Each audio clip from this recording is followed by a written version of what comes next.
Welcome to the deep dive. Today, we're really embarking on quite a journey, aren't we? Through centuries of, well, transformation, conflict, and some pretty remarkable human stories. We really are. We're diving into Volume 2 of Edward Gibbon's huge work, The Decline and Fall of the Roman Empire. And this volume covers a massive stretch of time starting from the late 4th century, so around AD 395, and taking us all the way through to, what, AD 1185? That's right, an immense span. It covers the split of the empire, the West fragmenting, the East carrying on, and then this whole new landscape of different kingdoms and societies emerging. And our main source here is Gibbon himself, pulling together all these ancient historians and documents. So our mission, I guess, in this deep dive is to unpack the really significant bits, the key events, the figures you don't forget, the big shifts. Yeah, and to understand how this world didn't just fall like the title suggests, but how it was constantly changing, adapting, fracturing under, well, incredible pressures. What can we actually learn from looking so closely at this era? Well, I think it shows history is just rarely simple, isn't it? It's full of complexity, surprising resilience sometimes, dramatic choices people made, and this constant struggle for power, for survival. We see emperors, generals, bishops, all grappling with these huge forces. It's definitely a complex tapestry. Okay, let's try and unpack some of this. So if we look at the start of this period, Gibbon really emphasizes the pressure on the Western Empire. The barbarian presence becomes the defining thing. It just reshapes everything. It's like this background noise that gets louder and louder until it's the main event. And the Goths under Alaric, they're a huge turning point, wouldn't you say? Oh, absolutely. Their movements, their pressure on Italy, it leads to these repeated sieges, and then, of course, the famous sack of Rome itself. And Gibbon pulls out this amazing detail about the Roman Senate's reaction when Alaric demands payment. They resisted, right? They did. You get figures like Lampedia standing up, apparently declaring this is not a treaty of peace, but of servitude. A really powerful line. Gives you a real sense of their, I don't know, their pride, their fury at having to pay off a barbarian king. Exactly. And it also hints at the incredible wealth still concentrated in Rome. Gibbon mentions Pliny talking about silver sideboards.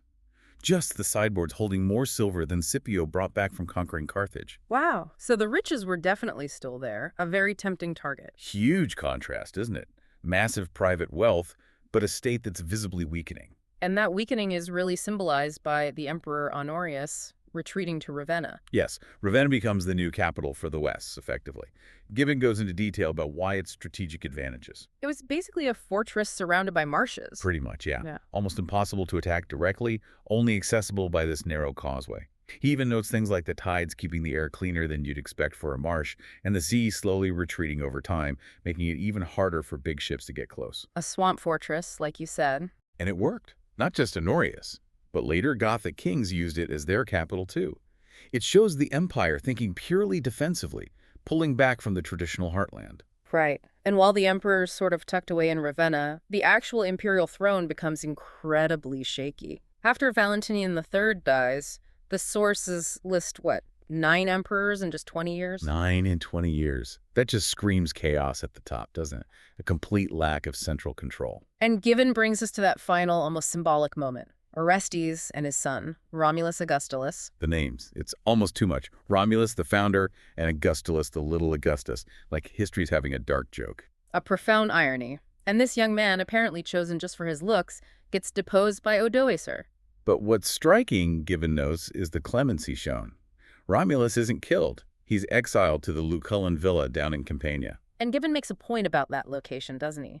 This luxurious place, the coast of Naples, linked to Scipio, Lucullus, a place of immense wealth and pleasure. It really highlights the paradox. The Western Empire as a political entity is gone, but these pockets of Roman luxury, Roman life, they still exist. But for Italy overall, under Odoacer, Gibbon paints a pretty bleak picture, even saying Odoacer himself was prudent. Oh, terrible. Yeah. The land suffers hugely. The conquerors, the Goths, take their share of the third of the land. Gibbon talks about complaints, agriculture declining, leading to famine, pestilence. It sounds awful. Yeah, the Roman commoners, the plebeians, basically disappear without state support. Even the senators are mourning their lost wealth and status. Italy really becomes a place of misery and desolation during this transition. And it wasn't just Italy, was it? The sources show the provinces slipping away to Gaul, Spain, increasingly occupied by various barbarian groups. Right. And the impact on the locals, the provincials, was harsh. Ransoms being forced to give up land. But Gibbon makes this really humble comparison. To Roman actions. Exactly. He says, look, the Romans themselves, like the triumvirs seizing land in Italy for their veterans, often treated conquered people, even allies, just as badly, if not worse. So maybe the methods weren't entirely new, just perhaps more widespread now, or coming from different groups. Precisely. And he does note that while these groups were independent, they sometimes called themselves guests. And in some cases, they even allowed Roman law or Roman magistrates to continue for the Roman population living there. It wasn't always just complete destruction, but this complex layering of different authorities. Okay, and then there's Britain. It takes a really unique path in all this. It does. Gibbon highlights Britain effectively declaring independence after Honorius basically wrote letters telling the cities, look, you're on your own now, defend yourselves. So these cities just started governing themselves. Essentially, yes. He mentions 92 notable towns, but focuses on 33 major cities that become like mini republics. They had their own elected magistrates, senates, assemblies, managed their own money, handled justice. Like little city-states, almost. Fundamentally, the youth from the city and surrounding areas would follow the magistrate's banner. Sounds like it could work, but maybe also lead to infighting. Oh, definitely. Gibbon suggests it wasn't smooth sailing. The old hierarchies based on birth and wealth were challenged. You had nobles angry about being subject to laws made by, people they considered their inferiors. And out in the countryside, lords became independent princes, fortifying their villas. A real fragmentation. And then on top of that, they face a new threat. The Saxons arrive. Yeah. And Gibbon stresses this wasn't some quick invasion. The Britons put up a long, tough fight. He mentions early Saxon settlements actually being wiped out. Really? Yeah, like Hengist's northern colony. Yeah. And conquests like Cerdic down in Hampshire and the Isle of Wight were slow, difficult, taking decades. He even gives details of British military tactics at Marlborough. Right, the 3 lines of troops, cavalry, archers, pikemen. Yes. It suggests they still had some Roman-style military organization. Facing the Saxon column, short swords against long lances. Gibbon describes it as this fierce, balanced fight until nightfall. It really underlines that the fall in the West was often this drawn-out, contested thing, not a sudden collapse. That's a really important point. Okay, so while the West is fracturing, the Eastern Roman Empire, based in Constantinople, is on a different path. It survives, but it has its own share of drama under emperors like Arcadius and Theodosius II. Absolutely. And its survival seems linked to both, well, strong administration at times, but also incredible corruption and court intrigue. Gibbon introduces us to figures like Rufinus, who he describes in really vivid terms: rapacious, unforgiving, Yeah. a bold, bad man. Doesn't pull any punches, does he? Rufinus's character, especially his thirst for revenge, really stands out. Gibbon tells the story of Lucian, the Count of the East. Who was actually a decent administrator. Seems like it, yeah. A rare thing then. But Rufinus apparently pursued him relentlessly. Traveled hundreds of miles to Antioch, set at this arbitrary court. And the ending was brutal. Horrific. Despite Lucian showing proof of his integrity, Rufinus had him beaten right there with lead-tipped whips until he died. Just a chilling example of that unchecked, cruel power within the system. Gibbon also mentions Eutropius briefly, another powerful, controversial figure. But there were effective people too, right? Like the prefect Anthemius. Yes, Anthemius gained influence through his abilities. He seems to have guided the young Theodosius II's reign wisely. His focus was very practical security. Building the new, stronger walls for Constantinople, restoring cities in Illyria, planning a Danube fleet, real defensive measures. But the East wasn't immune to problems from within. That Antioch sedition sounds like a major event. It really was. It starts with public anger against arrogant officials. Gibbon talks about satirical wit turning into sharp insults, and then it escalates massively. To attacking the emperor's statues? Yes. Pulling down and destroying statues of Theodosius, his late wife Flaccilla, who was apparently revered, Arcadius, Honorius. It's a huge symbolic act of defiance. How did the authorities react? Violently. Archers suppressed the riots. Then the whole city lived in fear, expecting terrible retribution. Gibbon notes Theodosius was furious, especially about the insult to his wife's statue, and threatened to level Antioch. But he didn't in the end. No, mercy prevailed. Though the city had already sent its bishop, Flavian, and a senator, hilarious, to plead their case. It shows the power of intercession. especially religious centers, in calming down imperial anger. And religion is just so central to everything in this period, isn't it? Shaping politics, society, conflict. Gibbon really digs into key religious figures and the big controversies. He does, figures like Gregory Nazianzen. What's interesting is Gibbon says his account comes directly from Gregory's own writings, which gives it a very personal feel. And Gregory, even though he was seen as pious and eloquent, a big figure in the church, he had a rough time at the Council of Constantinople. Yeah, supported by Eastern bishops initially, but then they kind of abandoned him over disputes related to Antioch. Yeah. His election was challenged on technical grounds, old rules. He offered his resignation, maybe a bit indignantly, and they snapped it up. So he just retreated. Went back to Cappadocia, wrote poetry, focused on devotion. Gibbon seems quite sympathetic, praising his tenderness of heart and elegance of genius. Then there's John Chrysostom, another major figure. Huge figure, from a rich family in Antioch. Got the best education, studied rhetoric with Libanius, who apparently lamented losing him to Christianity.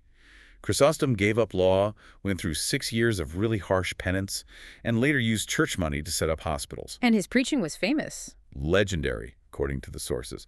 People apparently skipped the theater and circus to hear his sermons, and the sheer volume, nearly 1,000 sermons, survive. It tells you something about his impact.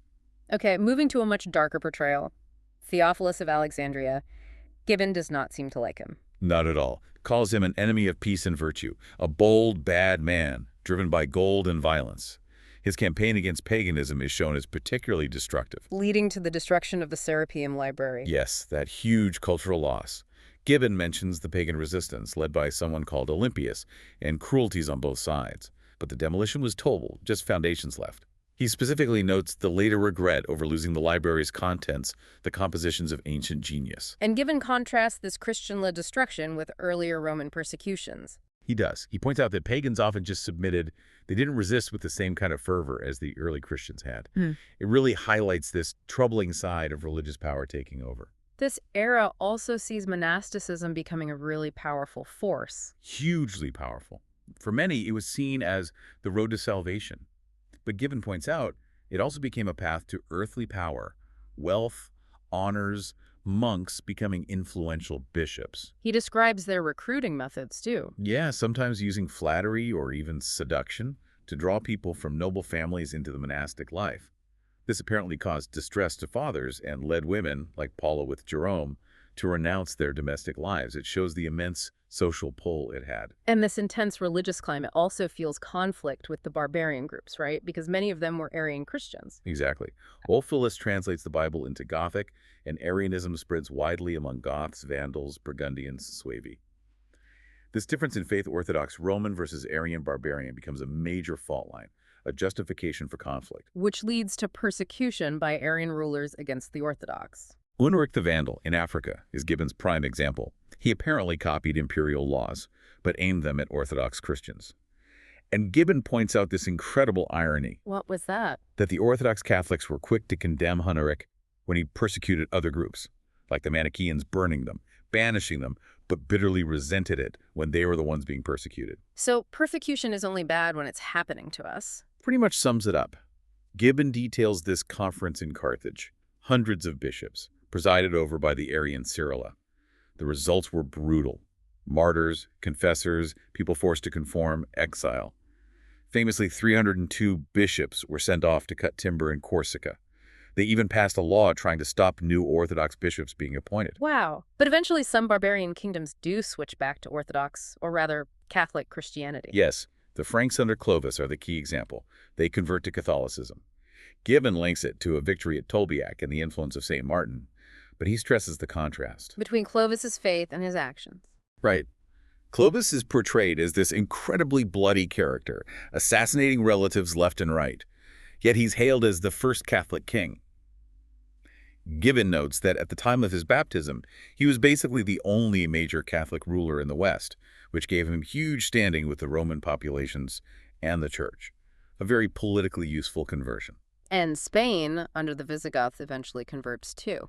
Yes, presented as maybe a bit more voluntary, but spurred on by the story of Hermenegild, the king's son. Influenced by his Catholic wife, Ingundis, he converts, rebels against his Arian father, is persecuted, and eventually dies, becoming a martyr for the Orthodox Catholic cause. It just shows again how tangled up religion, politics, and even family feuds were in shaping this whole new map of kingdoms. Absolutely. It wasn't just about military power. It was very much about religious identity, too, and which version of Christianity you followed. Okay, let's zoom out again for a bit. Look at some of the other big players interacting with the Romans during this long stretch. Gibbon comes back to the Huns. Yeah, the Huns. Their power seems to ebb and flow. You get figures like Ulden boasting that only the sun limits his conquests, but then he has to retreat because his allies desert him. It's a reminder that barbarian power often rested on these pretty fragile alliances. But the Romans still had to deal with them, right? Sending embassies to leaders like Attila. Oh, yes. Gibbon describes one embassy in detail. It included Maximin, the historian Priscus, who wrote about it, and an interpreter named Vigilius. Attila comes across as incredibly stern, commanding. Threatening people personally. He threatens Vigilius directly. And he shows this surprising knowledge of Roman affairs, even producing a list of Romans who had defected to his side, catching Vigilius in a lie. And he was pretty arrogant about Roman defenses. Utter contempt. Claimed no fortress or city could stop him. But Gibbon also includes these fascinating cultural details from Priscus, the welcome ceremony with women in veils, a choir of virgins, the wife of one of his generals offering food and wine. It gives you a little glimpse into Attila's world. Moving further east, Persia is always there, isn't it? A constant rival. Gibbon talks about Hormuz succeeding Nushirvan. And Hormuz's reign is presented as this classic cautionary tale. Starts off wise, guided by good advisors, but then he listens to flatterers, gets rid of the good guys, brings back corrupt ministers. And it all goes wrong. Massively. Gibbon mentions rapacious governors, injustice everywhere, huge numbers of executions. He cites a figure of 13,000 victims. 13,000, wow. Leads to revolts all over the place. Babylon, Susa, Carmania, even tributary princes, Arabs, Indians, Scythians start refusing to pay tribute. It kind of mirrors the internal problems you see in the Roman world, showing these common dangers of absolute power gone bad. And Justinian's foreign policy had to constantly factor in Persia. Definitely. That famous peace deal he struck, paying 11,000 pounds of gold. Gibbon says explicitly it was to buy peace so Justinian could focus on his wars in the West and Africa and Italy. Buying time, basically. Exactly. But it doesn't last. Chosroes, the Persian king, gets jealous of Justinian's successes and starts stirring up trouble again, using a pretty minor dispute between their respective Arab allies over some grazing land as an excuse. Always an excuse. Right. And Gibbon notes Justinian trying to counter this, trying to undermine the rival Arab leader, even trying to bring in distant allies like Ethiopians and Scythians. Gibbon argues these actions actually pushed groups like the Goths and Armenians towards seeking Persian help. It just shows how interconnected everything was, how fragile these alliances were across the whole region. The sources also mention the Turks emerging as this huge new force. Yeah, a really formidable power sweeping across Asia. Gibbon mentions incredible numbers, cavalry in the millions, effective armies of 400,000. Their reach was vast, from somewhere near Kamchatka all the way to the Black Sea and the Bosphorus. They even invaded China. He quotes a source saying they were mown down like hemp or grass in battle, suggesting huge numbers. But their empire didn't last forever. No, Gibbon says it declined after about 2 centuries. He partly blames the corrupting influence of luxury, but also the clever policies of China in encouraging subject peoples to break away. And what about the Colchians? Up near the Black Sea, the sources suggest they managed to stay independent for a remarkably long time. They did. They apparently boasted about resisting Sesostris way back in Egyptian times. They paid tribute to Cyrus of Persia, 100 boys and virgins every 5 years, according to the source. Later, they dealt with Mithridates, then the Romans like Pompey, Arrian under Hadrian. So lots of contact with big empires. Huge amounts. Even Roman garrisons were stationed there at times. But despite all that, Gibbon notes they somehow maintained their independence. It's a small detail, but it shows that not everyone got swallowed up by the giants. Some smaller groups found ways to survive. Right. So amidst all these external forces and internal issues, we get to the era of Justinian. This period defined by these really ambitious attempts to restore Roman power. But the sources suggest the empire wasn't maybe as strong as Justinian hoped. No, Gibbon paints a picture of the army being seriously diminished. He quotes figures suggesting it was down to maybe 150,000 effective soldiers, from a reported peak of over 600,000 in earlier times. Wow, that's a huge drop. Massive. And they were often unpaid, there was infighting, incompetence among generals, lack of that old Roman spirit. replaced by reliance on barbarian mercenaries who weren't always reliable. Sounds like a shadow of its former self. Very much so. Gibbon even notes that the Goths started using the term Greeks as an insult against the Eastern Romans, implying they were unwarlike, a real sting, suggesting a loss of military prowess. But against that backdrop, you have the figure of Belisarius. He stands out. He really does. A brilliant general whose successes seem almost miraculous given the circumstances.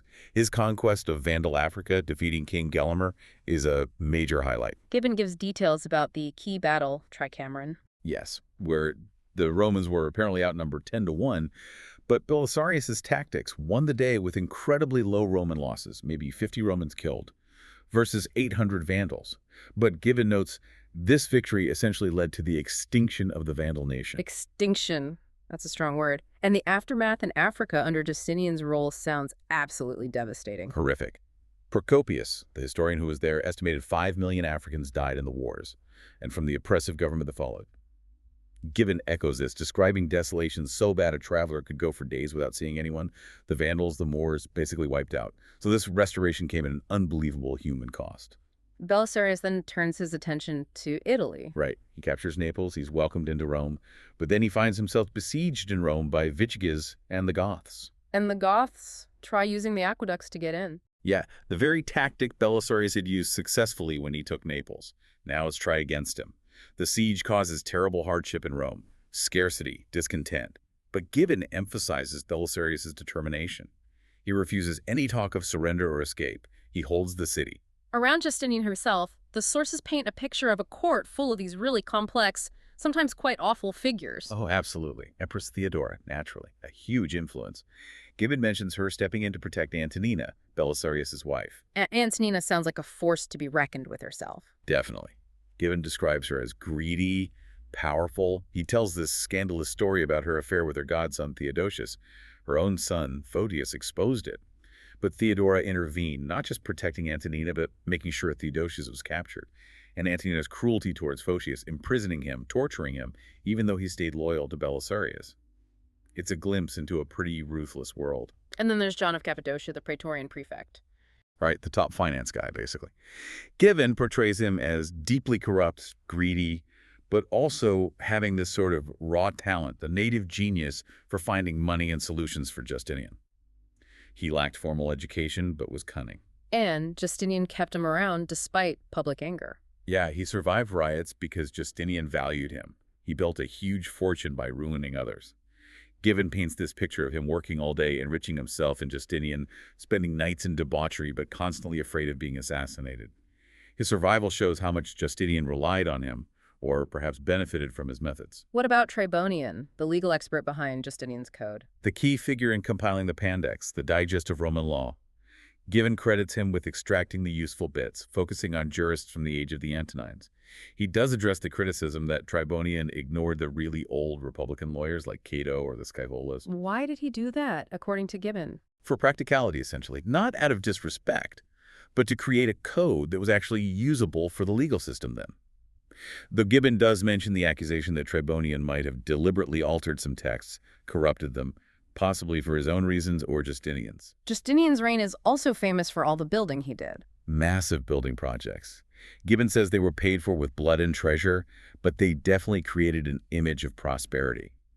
The list is incredible. 600 forts, new walls for Constantinople and cities in Illyria, fortifications at Thermopylae, restoring cities damaged by earthquakes like Corinth and Athens, rebuilding Carthage and Antioch. And churches, of course, St. Sophia being the main one. Absolutely. Countless churches and monasteries. And St. Sophia gets special attention. Gibbon details where the materials came from. Special quarry stone, cedars from Lebanon, columns of red marble, green marble, porphyry, intricate mosaics. He also mentions hospitals and wells built in the Holy Land, and palaces too. But Gibbon notes he kind of neglected things like public baths and theaters. Yeah, he calls it Justinian's severe liberality. Suggests maybe Justinian didn't approve of those popular luxuries, preferring projects that were more, well, monumental or perhaps personally significant to him. Did the sources mention any interesting bits of technology or engineering from this time? A couple of really fascinating things, yeah. The introduction of silkworms is a great story. Apparently Persian monks smuggled the eggs out of China. How? By hiding them inside a hollow cane. No way. That sounds like something out of a spy novel. Right. It allowed the Byzantines to start their own silk industry, which was economically huge. Though Gibbon adds it didn't immediately match the quality or scale of China or later European production. Anything else? He also discusses burning glasses, or mirrors, mentions the stories about Archimedes using them at Syracuse, and Proclus supposedly using them to defend Constantinople. Did Gibbon think those stories were true? He acknowledges the historical doubts about whether they were really practical on a large scale, but he seems inclined to believe the underlying principle was known to ancient mathematicians, rather than dismissing the stories completely, especially since experiments showed it was theoretically possible. Okay, before we move fully on from Justinian, there's that story of the disastrous invasion of Vandal Africa before Belisarius under Basiliscus. Oh yeah, a colossal failure. Huge fleet assembled, they land near Carthage at Cape Bona. The Vandal king Genseric asks for a 5-day truce. And Basiliscus agrees, which Gibbon hints might have involved a bribe or just terrible judgment. Exactly. And Genseric used those 5 days brilliantly, preparing fire ships, launched a night attack, caught the Roman fleet completely off guard, destroyed most of it. Just a massive strategic blunder for the empire. Okay, let's shift focus slightly. What do the sources tell us about, law and society beyond the emperors and battles? How did ordinary life work, or how was it structured? Gibbon does offer glimpses, often through the lens of Roman law, especially Justinian's reforms. We mentioned the Pandects and institutes aimed at being practical. What about something like making a will? How did that work? Well, the right to make a will goes way back to the 12 Tables. Originally, it involved a public assembly. Later, it became more private, meeting 7 witnesses with seals and signatures. Gibbon even describes this odd detail, a fictitious sales ceremony that was part of the process. A kind of legal fiction? Seems like it. And while early on, parents had almost unlimited power to disinherit their children, Justinian changed that. He required parents to actually name a specific crime or offense if they wanted to disinherit someone, and he also made sure children received a legitimate portion of the inheritance regardless. Okay, and what about criminal law? How were trials handled? In the early Republic, trials were often held before the whole assembly of the people. Gibbon notes this could be slow, influenced by things like omens or lawyers appealing more to emotions than strict justice. Sounds a bit messy. Could be. So over time, the system changed. Jurisdiction was delegated to magistrates, special courts, or inquisitors. Praetors were assigned to handle specific types of crimes: treason, extortion, later crimes against individuals. Sylla added more categories. And who are the judges? Gibbon compares them somewhat to English juries.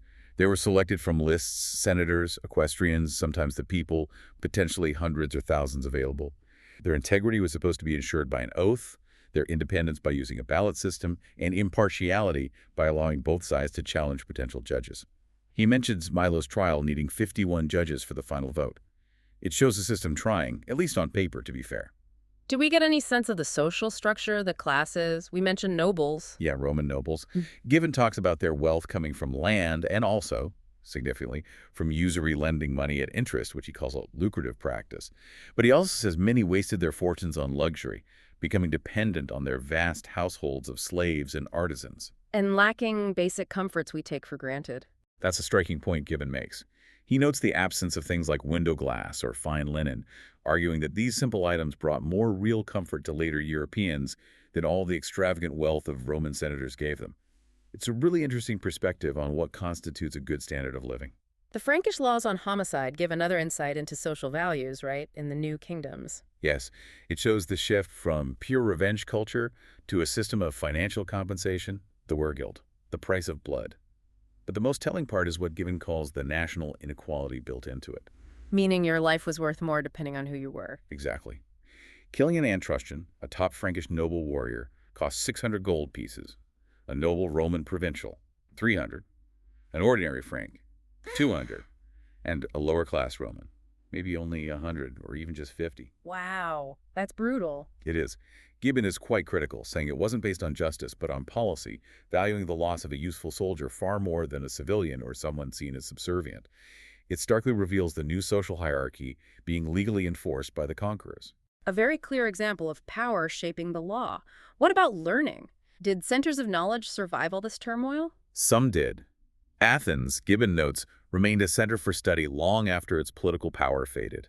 People came from all over the Greek world, and even Romans like Cicero and Horace studied there. He mentions schools of rhetoric, teaching debate and advocacy, and philosophy schools. Skeptics, Stoics, Platonists, Aristotelians promoting critical thinking. Any other important centers? Berytus, modern Beirut, was famous for law. Alexandria remained important for astronomy and medicine. And how did this classical learning sit alongside Christian perspectives on knowledge at the time? Gibbon draws a contrast. He suggests that Christian geography, often based strictly on interpreting scripture, led to some pretty limited ideas like the Earth being a flat oblong in just one temperate zone under a solid sky. He implies there was sometimes suspicion towards the study of nature itself, that it might be a sign of disbelief. A real tension there between different ways of understanding the world.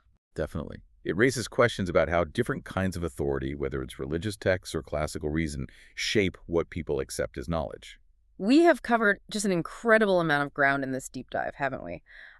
Starting right back with those immense pressures on the Western Empire, Alaric, the sack of Rome, the move to Ravenna, that rapid turnover of The emperors, slow, grinding loss of the provinces like Britain, fighting the Saxons, Gaul, Spain, all that fragmentation. and then shifting east, seeing how that empire endured, but with its own issues, corruption, figures like Rufinus, but also effective administrators like Anthemius, the drama of the Antioch sedition. And the huge role of religion. Those key figures, Gregory Nazianzen, Chrysostom, the destructive actions of Theophilus in Alexandria, the rise of monasticism, and how the Arian heresy shaped everything with the barbarian kingdoms, leading to persecution and eventually conversions like Clovis. We also looked outwards, didn't we? At the Huns, Attila, the complex back and forth with Persia, the emergence of the Turks, even those surprisingly resilient Colchians. And then diving deep into Justinian's era, his ambition, the cost of his wars seen in Africa, Belisarius's campaigns, the shady figures around the court, Theodora, Antonina, John of Cappadocia. Plus the huge legacy of his legal reforms under Tribonian, and those massive building projects, St. Sophia, alongside those fascinating tech details like the silkworms. And finally, drilling down into what the sources show about law and society wills, criminal trials in Rome, the lives of nobles, that stark inequality in Frankish law, and the survival of learning centers like Athens, alongside different Christian views of knowledge. Ooh. It's just so clear this period isn't a simple fall, is it? It's this incredibly long, messy, often really brutal transformation. Military conflict, politics, religion, society, everything shifting. Absolutely. And looking at the specifics, those individual stories, the legal details like the Were-Guild, the accounts of events like Antioch or the embassy to Attila, the court intrigue, that's what brings it alive, reminds you these were real people navigating unbelievable changes. And this deep dive, I think it shows us how societies wrestle with these huge external threats, but also their own internal divisions and that constant challenge of keeping order, preserving knowledge, when everything feels like chaos. How do these echoes or contrasts maybe strike you when thinking about challenges today? It's hard not to see parallels, or at least recurring themes. Mm-hmm. And considering that mix, we saw the violence alongside piety, the pragmatism alongside brutality, destroying libraries for religion, valuing lives differently based on rank. What does it tell us about those enduring tensions between progress, power, maybe just basic human nature? Which leads to that final thought, doesn't it? Maybe history, especially these dramatic periods, is less about a sudden fall and more about this relentless, often really difficult, constant change. Something definitely worth thinking about. Indeed. A perspective worth keeping in mind as we look at our own times. Something to think about. Thanks for joining us for this deep dive.